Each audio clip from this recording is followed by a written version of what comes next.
Le message qu'on veut passer, c'est qu'aucune femme ne mérite de vivre ça. Et c'est que la femme, elle est la sœur, la mère, la fille et l'amie de tout un chacun. Donc, il faudrait qu'ensemble, qu'on ait un pays inclusif, c'est un pays dans lequel il n'y ait pas de violence.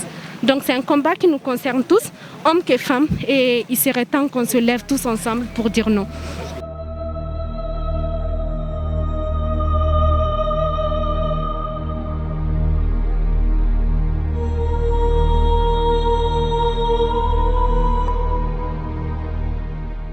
Ça a été le déclic, on va dire.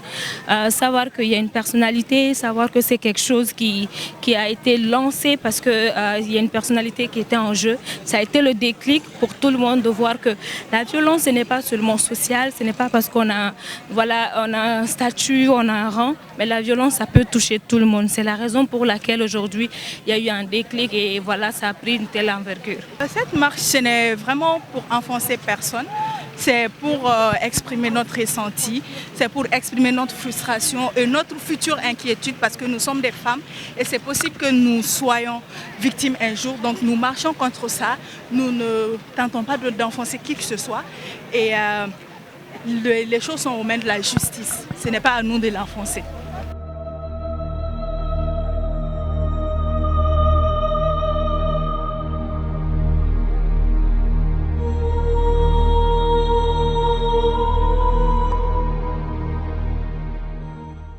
La marche seule ne suffit pas. Il faut un suivi sur le terrain, il faut des propositions concrètes, il faut des actions et tout. Donc si cette synergie continue, je pense que ça peut bouger.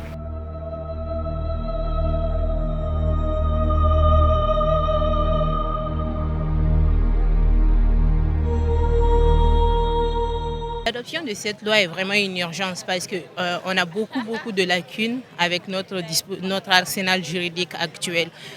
Nous sommes obligés de mettre les violences conjugales, par exemple, dans les coups et blessures ou les actes de torture.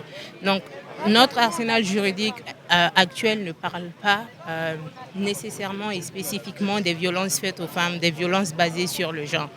Et par exemple, par rapport aux mutilations, il n'y a aucune loi qui en parle. Il est urgent aujourd'hui d'avoir une loi qui spécifie ces questions-là et qui va venir punir des violences comme le harcèlement et d'autres formes de violences sexuelles.